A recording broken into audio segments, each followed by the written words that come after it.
Quero saudar os irmãos na graça e na paz do nosso Senhor e Salvador Jesus Cristo e dizer, meus queridos irmãos, que logo, logo mesmo, em breve, nós estaremos nos reunindo aqui.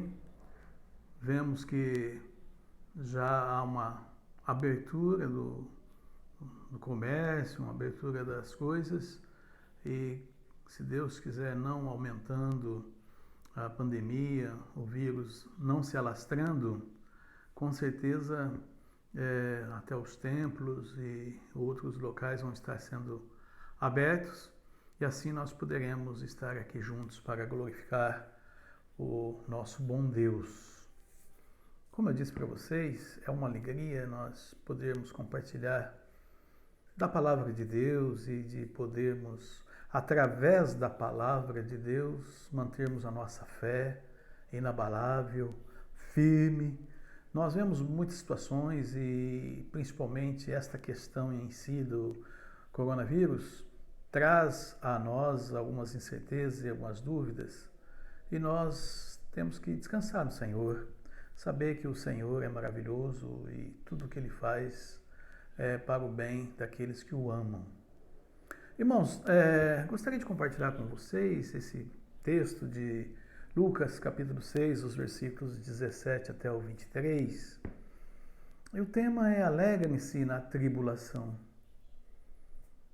Eu não sei se este problema em si é uma grande tribulação, mas é, em um certo sentido, uma tribulação.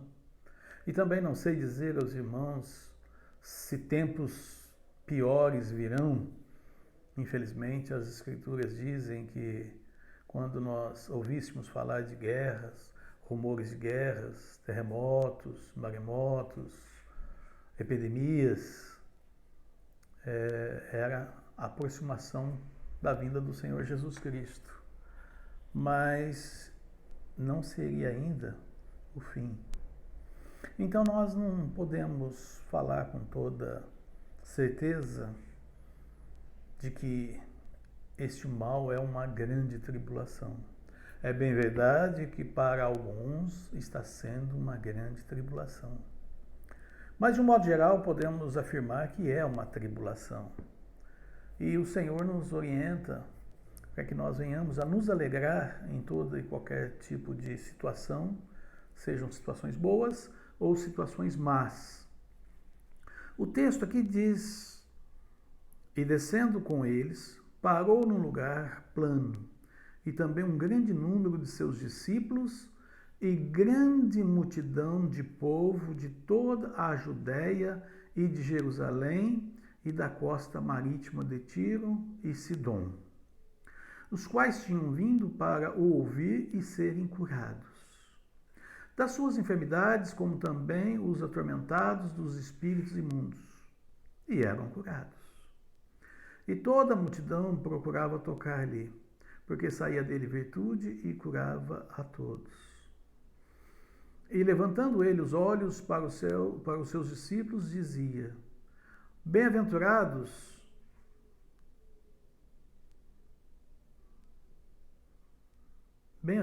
vós, os pobres, porque vosso é o reino de Deus. Bem-aventurado vós, que agora tendes fome, porque sereis fartos. Bem-aventurados vós, que agora chorais, porque haveis de rir. Bem-aventurados sereis quando os homens vos aborrecerem, e quando vos separarem e vos injuriarem, e rejeitarem o vosso nome como mal por causa do Filho do Homem. Folgai nesse dia, exultai, porque eis que é grande o vosso galardão no céu, pois assim faziam os seus pais aos profetas. Irmãos, este texto é digamos, uma sinopse, um resumo do texto de Mateus, capítulo 5, 6, Sermão da Montanha. No ministério de Jesus, uma multidão de pessoas sempre o acompanhava.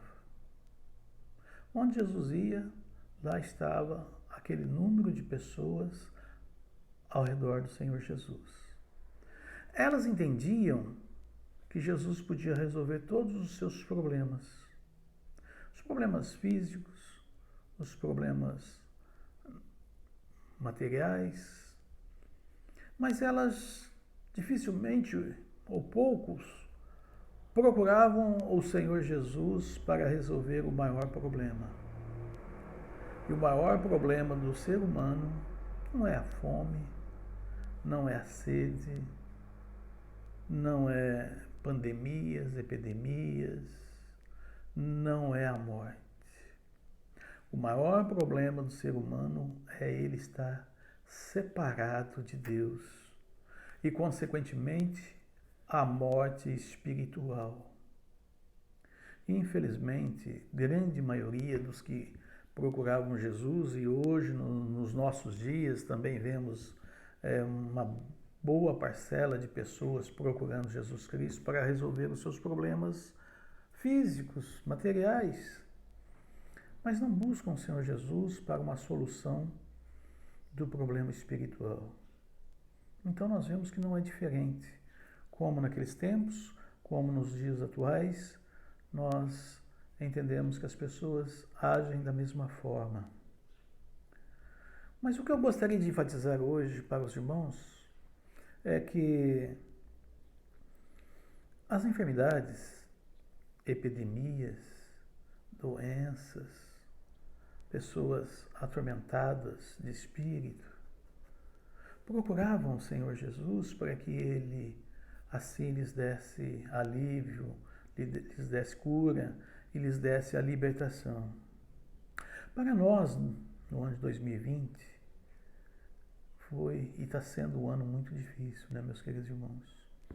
Olha, nós temos constatado que o ano de 2016, 2014 já foi muito difícil, com a mudança de governo, cassação do mandato da presidente, e depois vimos o estado real que estava a economia do país, 13 milhões de desempregados.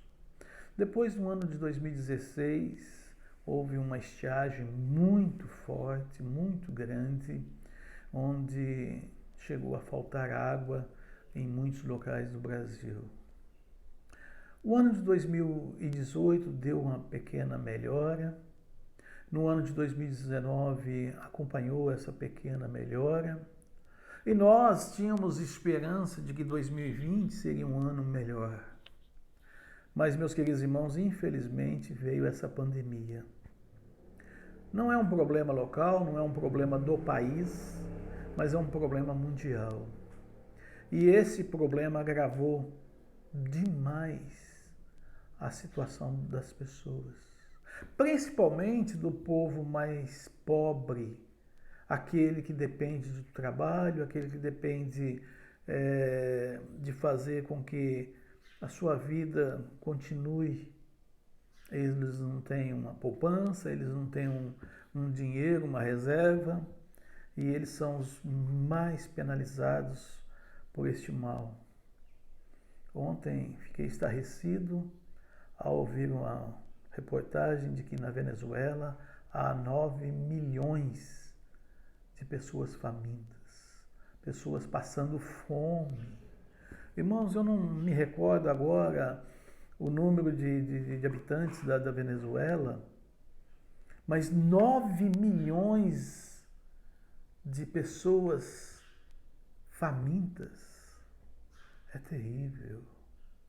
No nosso país, com essas ajudas que o governo tem dado e socorrido os mais fracos, tem de uma forma ou outra ajudado. E também cabe à igreja e outras associações, como tem feito, muitos estão levantando cestas básicas, muitos estão levantando várias coisas para ajudar aqueles que estão precisando e os menos favorecidos. Então nós vemos que a situação é muito difícil. E o que fazer? Como podemos ajudar. O que nos traz, irmãos, um sentimento de impotência, de incapacidade. O que fazer? Pergunta que muitas vezes fica sem uma resposta. O texto que nós lemos, e como eu disse, um resumo do Sermão da Montanha, diz que as pessoas iam até Jesus para ouvi-lo. Irmãos, então podemos dizer que a primeira coisa que podemos fazer para ajudar é falando com as pessoas e levando a elas a mensagem do Evangelho do nosso Senhor e Salvador Jesus Cristo. Levando as boas novas. Os enfermos iam até Jesus e eram curados. Os endemoniados eram libertos dos espíritos malignos. Se a enfermidade física é um problema, não é diferente a enfermidade emocional e espiritual. Como eu disse na abertura, é um grande problema, ou podemos assim dizer, o maior problema. O que leva uma pessoa à depressão? O que leva uma pessoa ao suicídio? Dor, tristeza, desespero, falta de esperança e tantos outros problemas que existem. Mas, meus queridos irmãos, nós, sim, você, eu, nós podemos amenizar a dor e o sofrimento de muitos que nesse exato momento estão sofrendo. Podemos ouvir. Eles não iam até Jesus para ouvi-lo? Podemos ouvir, dar atenção. Podemos também testemunhar do amor e da graça do nosso Senhor e Salvador Jesus Cristo às pessoas, e principalmente agora, como eu tenho dito, as pessoas estão mais suscetíveis a ouvir do Evangelho, ouvir da palavra de Cristo. Mas, e quando é nós que precisamos de uma palavra de conforto e consolo? Meus irmãos, vocês, tenho certeza, já pensaram, porque vocês também já tiveram lutas, já tiveram dificuldades, já tiveram depressões, mas e o pastor? E o líder de vocês, o guia de vocês? Não precisa ele também de conforto? Não precisa ele também de consolo? Com certeza sim. Agradeço e louvo a Deus porque o Senhor tem me dado força. Tenho falado com algumas pessoas da esperança, da graça, da salvação. Tenho falado com alguns irmãos e dado a eles esperança também em relação à situação que está vivendo. Deus tem me dado força. Mas eu confesso a vocês que há dias que eu também sinto abatimento. Sinto vontade de um ombro para conversar, para falar, de desabafar. E para o pastor é mais difícil. Principalmente que nós vivemos agora nesse período de recesso, todos em suas casas e todos fazendo as suas coisas. Mas louvado seja o Senhor Jesus Cristo, que Ele tem me dado amparo e socorro.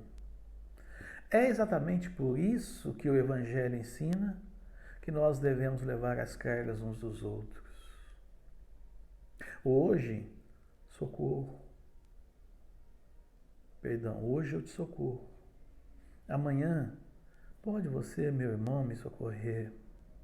E assim nós vamos caminhando a jornada do Senhor Jesus Cristo. E o Senhor Jesus, vendo a dor das pessoas, Ele diz: bem-aventurados vocês que agora são pobres, porque de vocês pertence o reino de Deus. Irmãos, Pare um pouquinho. Pense. O Senhor Jesus abre falando exatamente na questão do reino dos céus. Aqui é um tempo curto, um tempo passageiro, um tempo que nós estamos aí 60, 70 anos, como diz o salmista, e o que passa disso é enfado e canseira. Mas a palavra do Senhor nos promete vida eterna no reino dos céus, juntamente com o Senhor Jesus Cristo. E ele diz: bem-aventurados vocês que agora têm fome, porque vocês serão fartos. Como eu disse a vocês, 9 milhões de venezuelanos passando fome.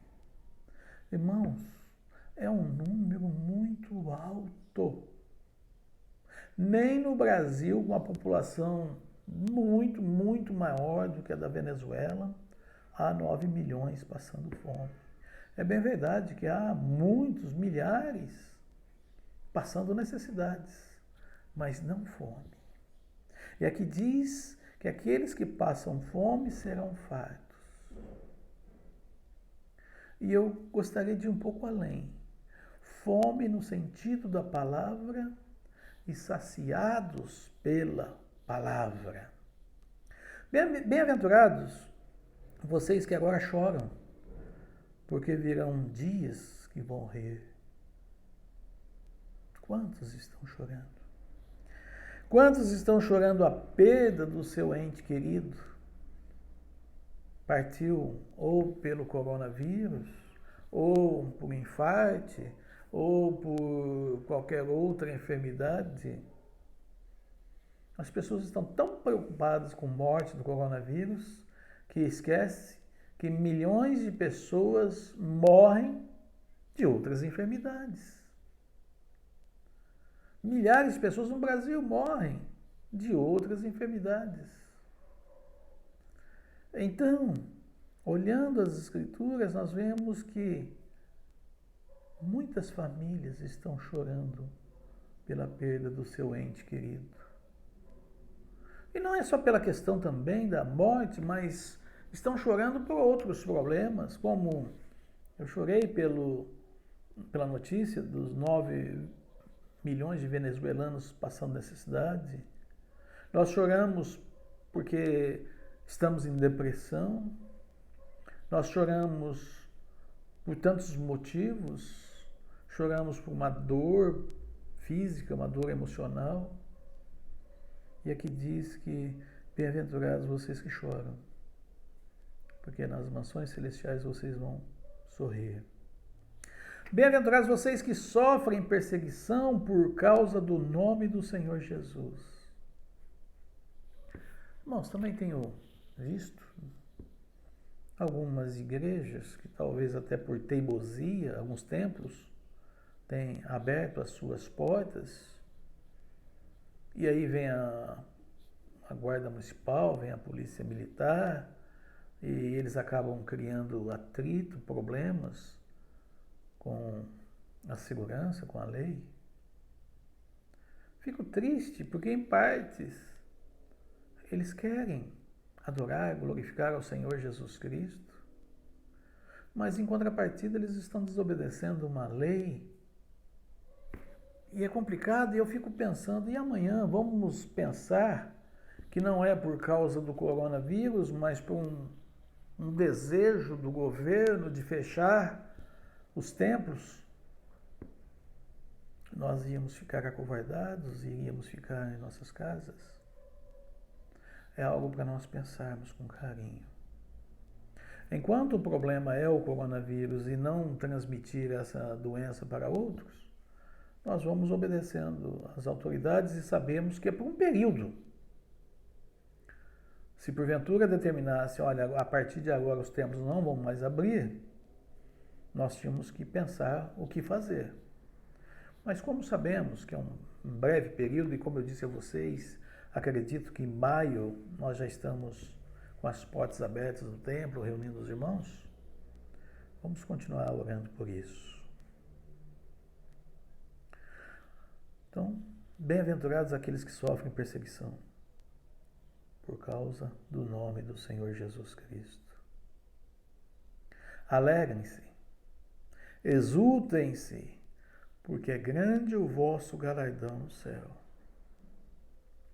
Enquanto este grande e glorioso dia não vem, enquanto o Senhor Jesus Cristo não vem, e eu alerto mais uma vez a igreja do Senhor Jesus Cristo, eu alerto mais uma vez aos amados irmãos, preparem-se, preparem-se, meus queridos, porque Jesus Cristo está às portas, Ele está vindo. As Escrituras nos mostram que tudo que foi falado, que aconteceria antes da vinda do Senhor Jesus Cristo, já aconteceu. Então, preparemos, estejamos prontos. Enquanto esse grande dia não vem, façamos o melhor na causa e na obra do Senhor.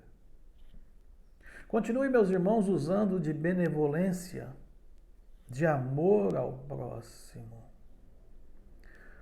Socorra aqueles menos favorecidos e mostre pelas suas atitudes o amor de Cristo que está em você.